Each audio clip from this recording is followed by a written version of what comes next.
কেমন আছো তোমরা সবাই? আশা করছি সবাই ভালো আছো। এর আগে আমার দুটো ক্লাস হয়েছে, সেই দুটো ক্লাস দেখেছো। কেমন সবাই বুঝতে পারছো? আশা করি বুঝতে পারছো। আজকে আমি নতুন একটা ভিডিও নিয়ে চলে এলাম। কোষে দেখি 2 আমি আগের দিন 12 পর্যন্ত করিয়েছিলাম, আজকে 13 থেকে শুরু করব। ঠিক আছে, 13 অঙ্কটা দেখে নাও। তার আগে বলি, যদি আমার চ্যানেল ভালো লেগে থাকে তাহলে সাবস্ক্রাইব করো, বন্ধুদের শেয়ার করো। এরপর আমি শুরু করছি আজকে 13।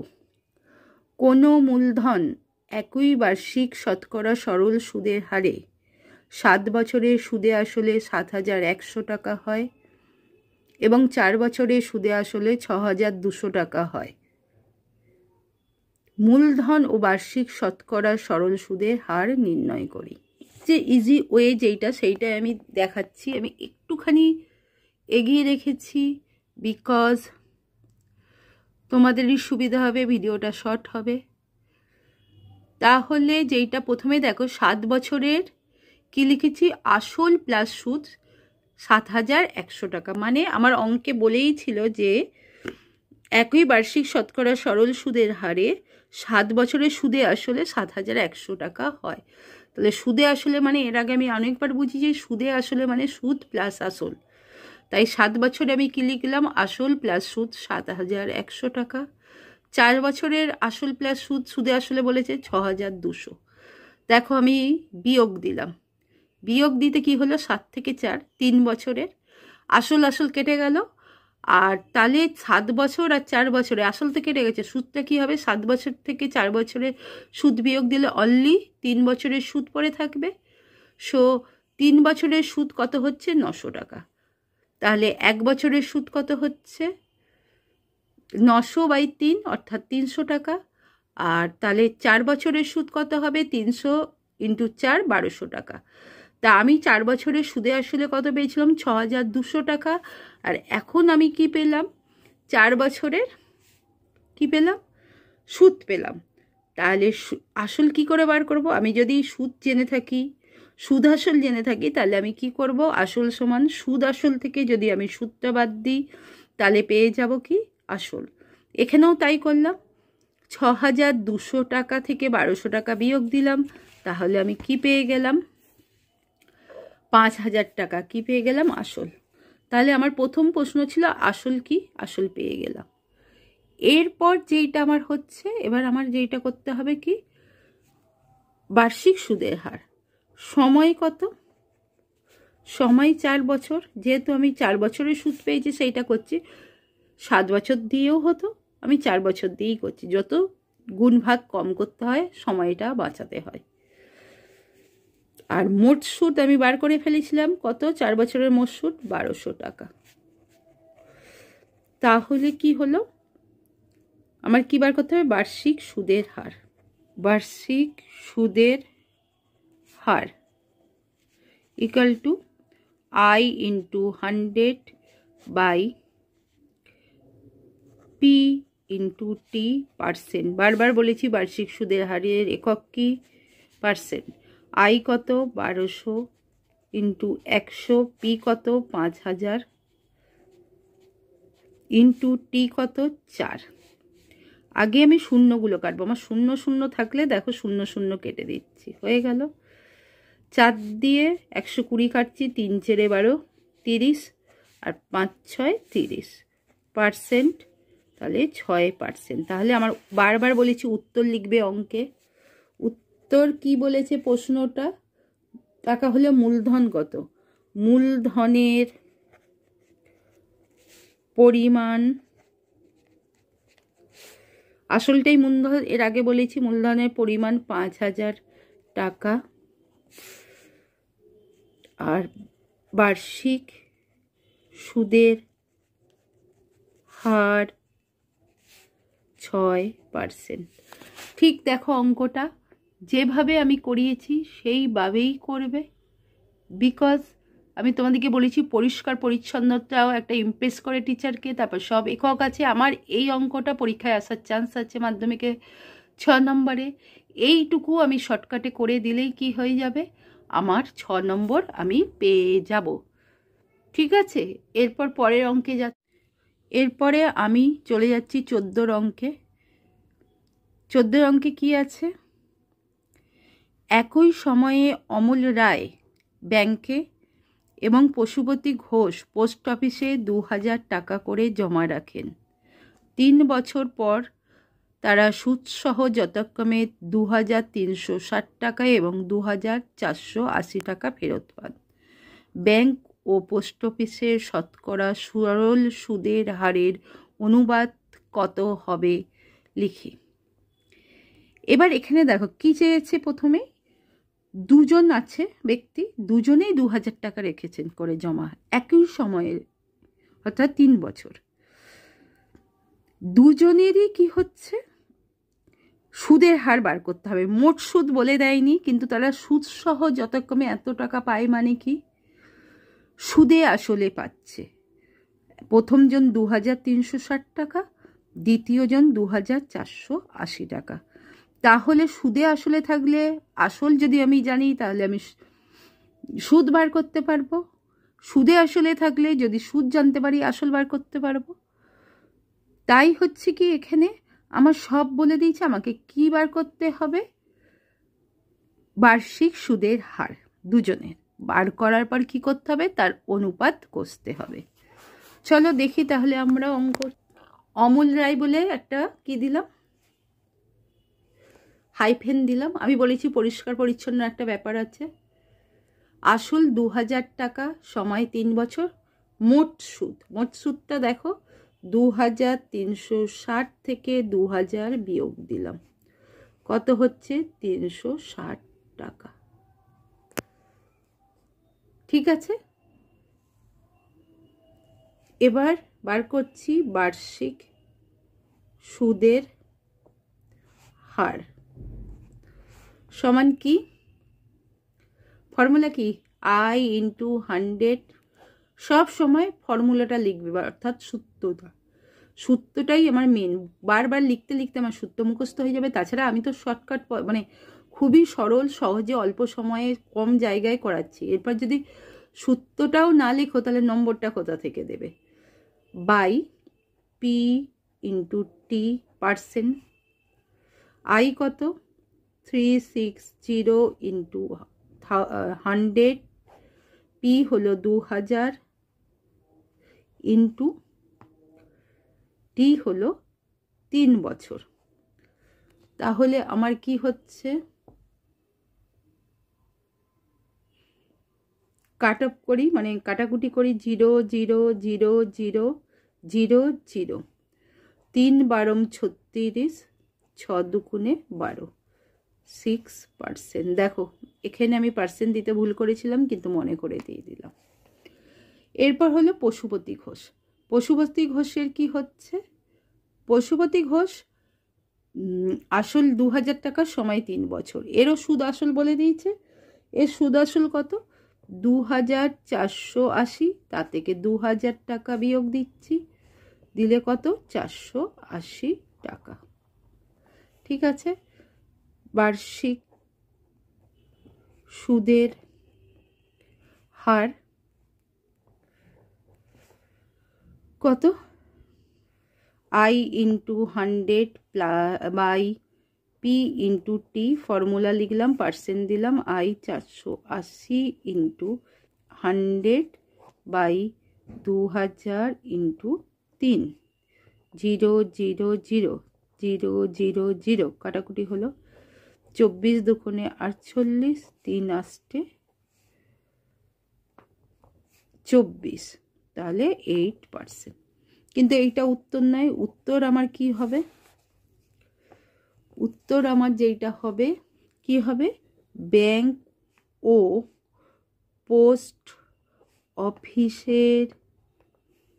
অফিসের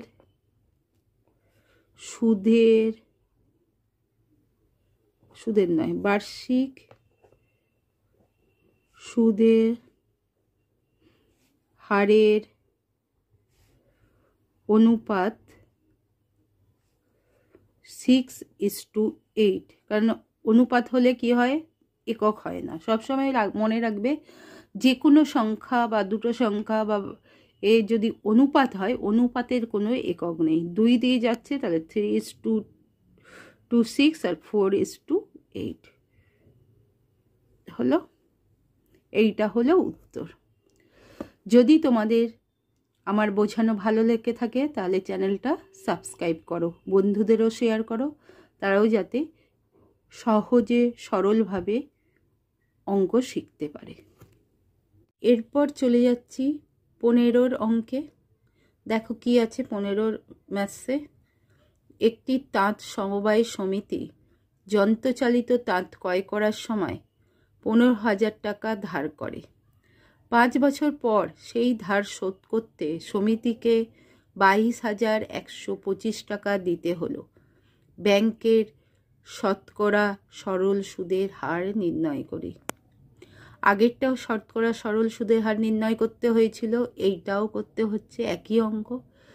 আসল বলে দিয়েছে, সময় বলে দিয়েছে, আর ব্যাংকে শোধ করতে হবে। ব্যাংকে শোধ করা মানে তুমি যদি ব্যাংক থেকে কোনো টাকা ধার নাও, ধার নিলে 5 বছর পরে তাকে তোমাকে সুদ দিতে হবে, আর আসলটাও শোধ করতে হবে। এরা সুদ আসল মিলিয়ে 22,125 টাকা দিচ্ছে, অর্থাৎ এখানে আসল সুদ আছে। এবার আমি যদি আসল মানে সুদ আসল থেকে, অর্থাৎ যেটা শোধ করছে তা থেকে যদি আমি আসল বাদ দিই, তাহলে কি পেয়ে যাব, মোট সুদটা পেয়ে যাব। তাহলে দেখতে পাচ্ছ আমার এখানে অঙ্কটায় কি আছে, মূলধন সমান বা আসল 15,000 টাকা, সময় 5 বছর, মোট সুদ 22,125 থেকে 15,000 বিয়োগ দিলাম, দিয়ে বেরোলো 7,125 টাকা। এরপর আমি যেটা করব, কি করব, বার্ষিক সুদের হার I × 100। এ তো পরপর কতবার এসে গেল না এই সূত্রটা, আমার মনে হয় তোমাদের মুখস্থ হয়ে যাবার কথা। I হলো 7,125 × 100 বাই P হলো 15,000, T হলো 5 বছর। আগে আমি 0 0 0 0 করলাম, শুধু 5 দিয়ে 7,125 টাকা। 5 একে 5, 5 এ 2 21, 4 5 এ 20, 5 দুগুণে 10, 5 5 এ 25। এখানে বলে রাখি, যাদের হয়তো এরকম মুখে মুখে কাটাকুটি অনেকেরই অসুবিধা হবে, তার জন্য ভয় পাবার কিছু নেই।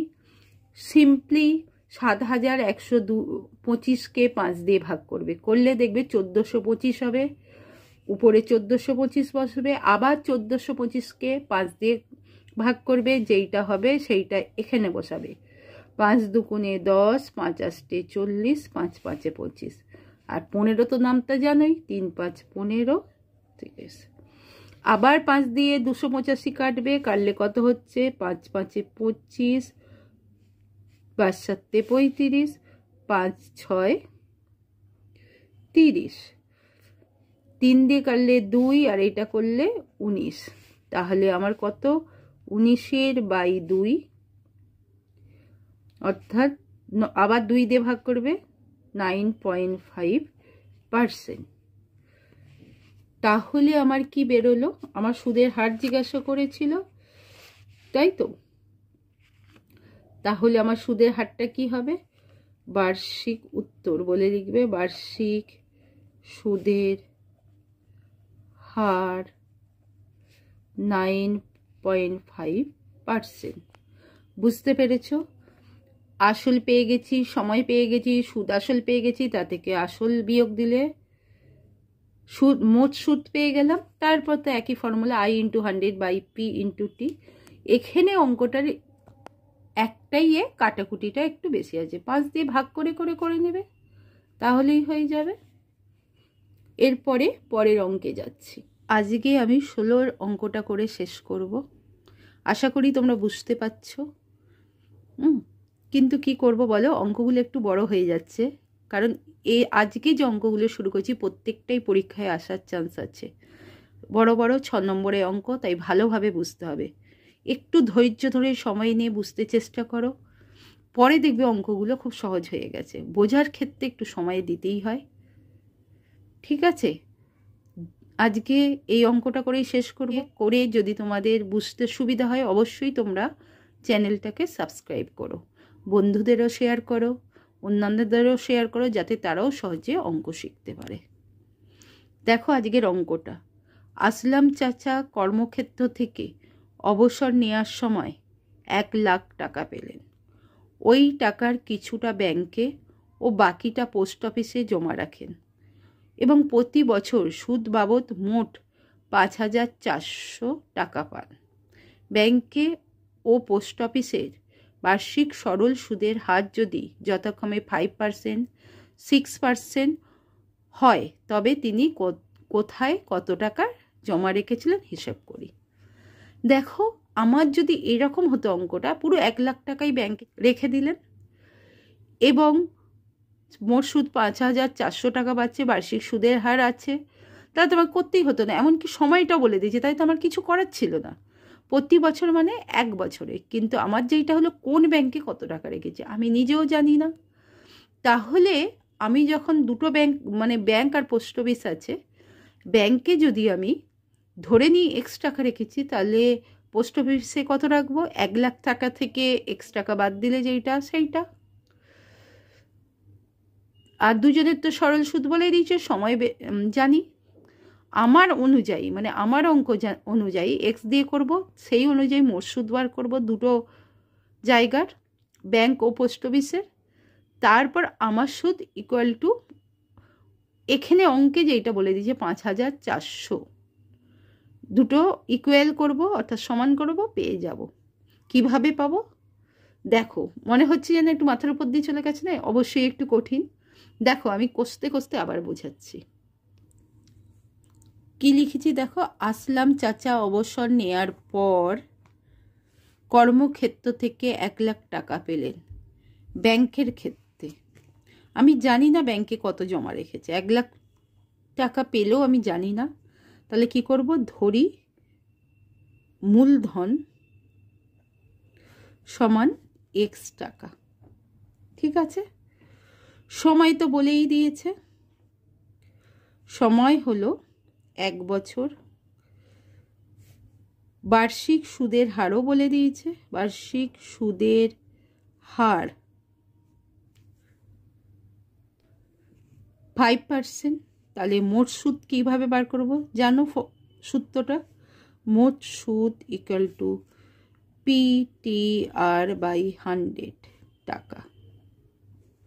ঠিক আছে, এবার P কত? X টাকা, T কত? 1, আর কত? 5/100 টাকা, 5x/100 টাকা। এখানে দেখো 5 দিয়ে 100 কাটাকুটি হতো, আমি কাটছি না। কেন কাটছি না পরে বুঝতে পারবে। আমি বলেছি না প্রত্যেকবারে আমি বলছি আমি খুব সহজে অঙ্ক শেখাই, সেই সহজ প্রসেস করতে গেলে একটু ধৈর্য ধরতে হবে।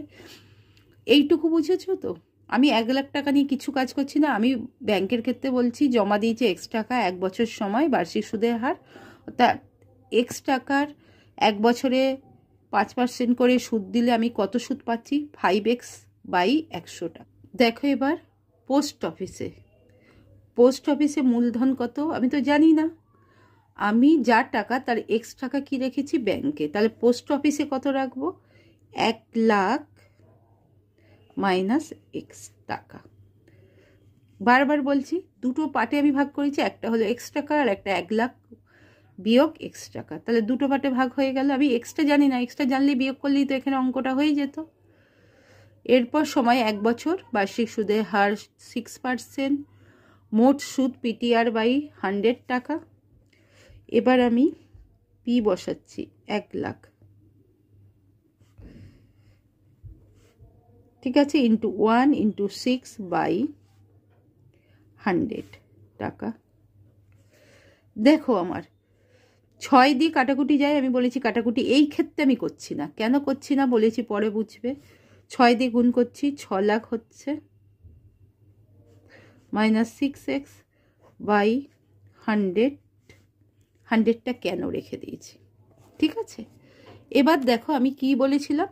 আমার তাহলে দু জায়গায় সুদ কত হলো, একটা হয়েছে ওখানে 5x/100 আর এখানে 6 লাখ মাইনাস 6x/100। এই দুটো টাকা আমি যোগ করলে ওরা যে শর্তটা বলেছে 5,400 টাকা হবে। তাহলে এইটাকে আমি কিভাবে লিখব, দেখো কিভাবে লিখছি, লেখাটা দেখো। শর্তানুসারে দিয়ে 5x/100 plus 6 lakh minus 6x/100 এই দুটোকে কী করলাম, যোগ করলাম। কারণ আমার এই দুটো যোগ করলে যে টাকা হবে ওরা সেইটাই বলে দিচ্ছে উত্তরে 5,400 টাকা। এইটা হলো কি সমীকরণ। সমীকরণকে আমি যদি সমাধান করি তাহলে আমি এক্স পেয়ে যাব। এক্স মানে ব্যাংকের টাকাটা পেয়ে যাব। 1 লাখ টাকা থেকে ব্যাংকের টাকাটা বিয়োগ দিলে পোস্ট অফিসের টাকা পেয়ে যাব। এবার দেখো আমি বলেছিলাম না 100 আমি কাটলাম না, 100 যদি 5 দিয়ে 100কে কাটতাম কত হতো 20, আর 6-এর 2 দিয়ে কাটলে 50। আমাকে কি করতে হতো 20 আর 50 কি করতে হতো, লসাগু করতে হতো, কারণ এইটা ভগ্নাংশের যোগ হচ্ছে। এবার লসাগু করতে গেলে আবার লসাগু করব, গুণ করব, করে বসাবো, আবার নিচের সংখ্যা দিয়ে ভাগ করব, অনেকটা সময় নষ্ট হতো এবং গুণ ভাগ লসাগু করার ভুল হতে পারত তাড়াহুড়ো করতে যে। কিন্তু দুজনেই 100 আছে, আমি চোখ বুঝিয়ে 100 বসিয়ে দিচ্ছি। 5x বসে গেল, কারণ আমার তলায় তো 100। তলারটাই যদি লসাগু হয় তাহলে আমাকে কিছু করার থাকে না, অর্থাৎ আমাকে কোনো গুণভাগ করতে হয় না। অ্যাকচুয়ালি 1 করতে হয়, 1 করতে হয়, কিন্তু আমি যেহেতু সেম হয়েছে কিছু করতে হয় না, বসিয়ে দিলাম। তাহলে আমার ভুল হওয়ার সম্ভাবনা কম থাকে। 1 নম্বর। 2 নম্বর হলো সময়টাও বাঁচে। 3 নম্বর করতে গেলে কি বলবো, আরও তো সময় লাগবে, তারপরে এদিক ওদিক হতে যে আমার ভুল হতে পারে, সব দিক দিয়েই আমার বাঁচলো। এবার অর করলাম, অর মানে অথবা বাও দিতে পারো, আমি অর দিচ্ছি। মাইনাস 6x থেকে 5x বিয়োগ করছি। সবসময় বড় থেকে ছোট বিয়োগ হলে যা বড় সাইনটাই বসে, এখানে মাইনাসের সাইনটাই বসবে, কারণ 6xটা বড়। তারপর 6 লাখ লিখলাম। 100টা যে কি হলো, এখানে গুণ হলো। গুণটা কি বসে বসে বলেছি গুণ করবে না, গুণ মানেই পাশে দুটো শূন্য বসে গেল। और माइनस एक्स 5 4 মাইনাস এইটা বসিয়ে দিলাম 6 লাখটা। 6 লাখটা এইদিকে প্লাস ছিল, ওইদিকে যে কি হলো মাইনাস হয়ে গেল। এবার এই বাও দিতে পারো, আমি দুটোই দেখে দিচ্ছি। মাইনাস এক্স সমান 6 লাখ থেকে 40,000 540,000 গেলে 5 লাখ, সরি 6 লাখ থেকে 5,40,000 গেলে হয় 60,000। মাইনাস বসবে, মাইনাস বোস সাইডে আছে কেটে যাবে, বা এক্স ইকুয়াল টু 60,000 টাকা। এখানে আমি কোনো একক লিখব কেন, বোস সাইডে আছে, একক কেটে যাবে, তাই সমীকরণ করলে আমাকে একক দিতে হয় না। তারপর দেব উত্তর। আসলাম চাচা ব্যাংকে 60,000 টাকা রেখেছিলেন।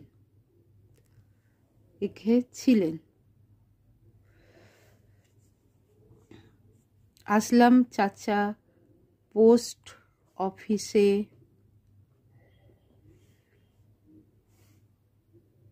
কত 1 লাখ থেকে বিয়োগ দেব,